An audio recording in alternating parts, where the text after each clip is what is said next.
Our first story is about a St. Louisan who almost went to Congress, served in the Missouri Senate, then ended up in a federal penitentiary.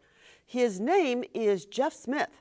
He's a free man now, and when he got out, he wrote a book entitled Mr. Smith Goes to Prison: What My Year Behind Bars Taught Me About America's Prison Crisis. Jim Kirchherr met up with him at Cafe Ventana to talk about where he's been and where it's taken him. Jeff Smith is a smart guy, PhD in political science from WashU. A smart guy who made a really stupid mistake and then lied about it. That's what put him in prison.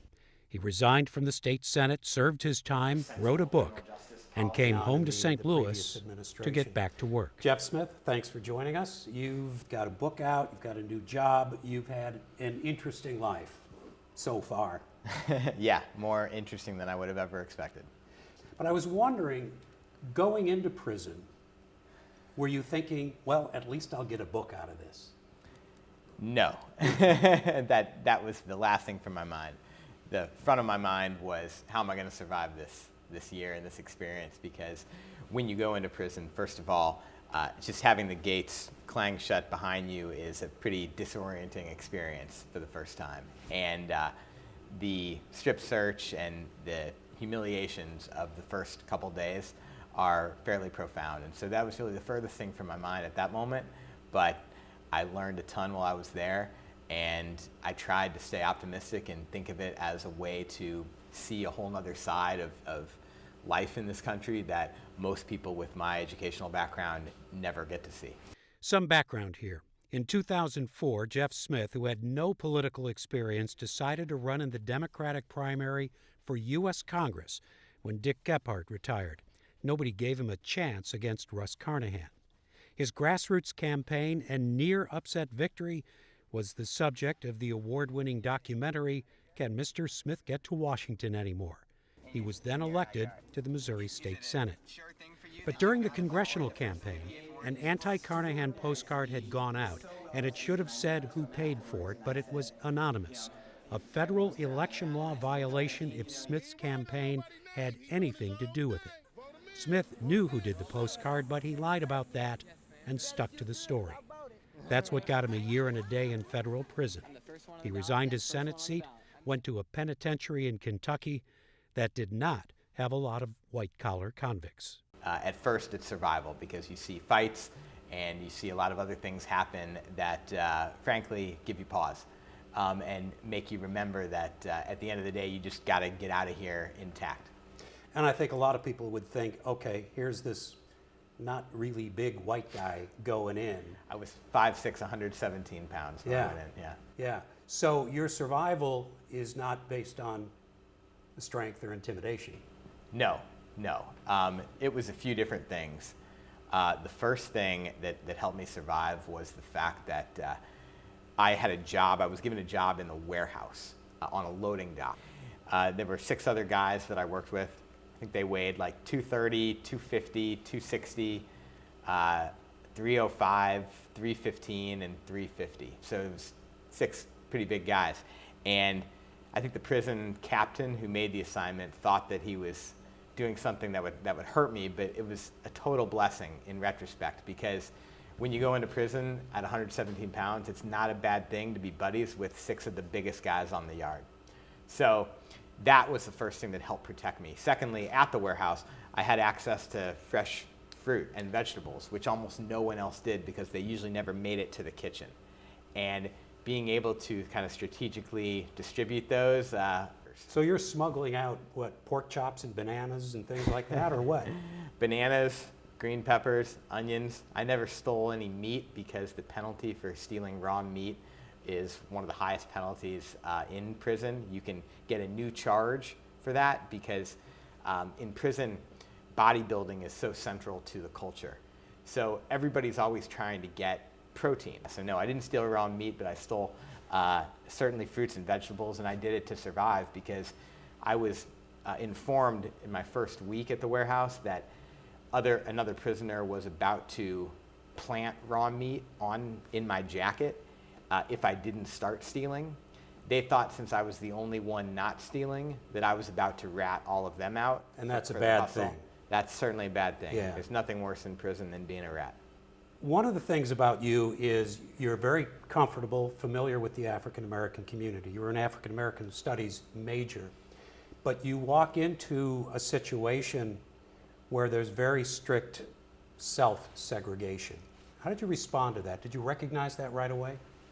I recognized it my first day. I was put in a cell with a black guy, and we were part of the only interracial cell at the prison. And so when I got to dinner my first night at the chow hall, I sat down with him and with two other guys from our floor who were also black. And they told me very quickly that I was putting myself and them in danger by dining with them.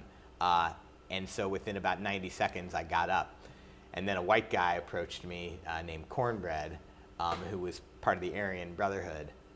And he told me that basically, using offensive and derogatory language, that I shouldn't be caught eating with them again. So the boundaries are pretty stark. Society, of course, as a whole in America is segregated, but I don't think there's any place quite as segregated as prison. Fortunately, I had some things that helped me navigate that line. I've been a basketball player and a basketball coach for much of my life, and so I played a lot in prison, and that helped me kind of transcend some of those lines. But prison is not a place that you want to test some of those boundaries, because it can get you killed.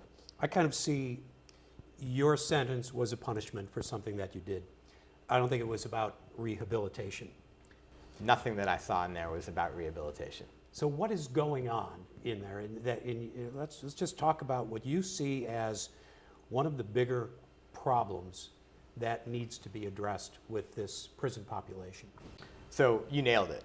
That's the biggest problem, is the utter lack of rehabilitation in a lot of our prisons, not all of them. And I'm heartened to see the appointment of Ann Precythe, the new Director of Corrections here in Missouri, who comes from a community corrections and reentry background, who really is paying attention to how we can change the way prisons work so that people don't leave as damaged and broken as they currently do. In the prison where I was, there was almost no educational opportunities at all. These are not really new issues for Smith. In the state Senate, he focused on criminal justice reform, including new laws designed to help men guilty of not paying child support to better meet their obligations instead of just being sent to prison with a felony conviction. So now you're continuing work. What kind of work are you doing now?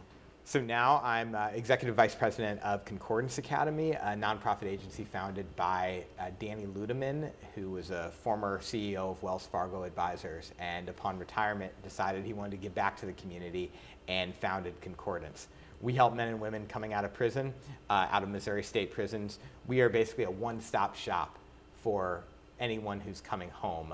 We provide housing assistance, legal assistance, physical and mental health care, substance use counseling, education, job readiness, and a guarantee of employment for 1 year at a living wage for anyone who completes our curriculum.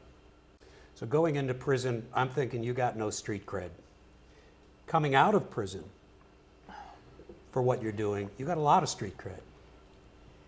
I think when we go into the prisons and we talk to our Concordance participants, it definitely helps them to know that some of our staff have experienced incarceration, know how challenging both the experience itself can be and how challenging reentry can be. Because prison is hard, but sometimes coming home is even harder, right? 9 out of every 10 employers in this country perform background checks. 85% of all landlords perform background checks, and most will never hire or rent to anyone who comes up positive. There's 4,500 statutes and regulations that in the state of Missouri alone that prohibit people from doing certain things when they come out of prison, living in certain neighborhoods, working in certain jobs, voting. And you add on to those the psychological scars of prison. Because in prison, you have to numb yourself completely. To show any emotion is a sign of weakness. You have to develop a tendency to overreact to even the smallest slight, because if someone butts ahead of you in line and you don't do something about it, everyone sees you as weak. And you develop a generalized distrust of everyone around you. Think about these characteristics. They're all survival mechanisms to help you get through prison, but they make you totally dysfunctional in the real world or in a job. And so when you layer all of that together, it shouldn't really surprise us that the majority of people in this country who come out of prison end up going back.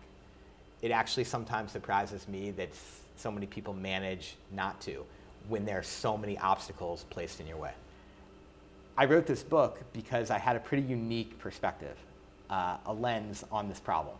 Not many people in this country can say that they were a lawmaker, that they were a lawbreaker who did time, and have the research background and analytical tools to analyze kind of where we need to go in this country to improve our public policy, to begin tamping down this overgrown mass incarceration system that costs us all a fortune, and to repair a lot of the damage we've done. So that's what I view as my next steps, just continuing both to be an advocate more broadly for sensible criminal justice policy, and also to work on the front lines as we do at Concordance every day, helping men and women one at a time find employment, find housing, and lead joyful and productive lives with their family and friends.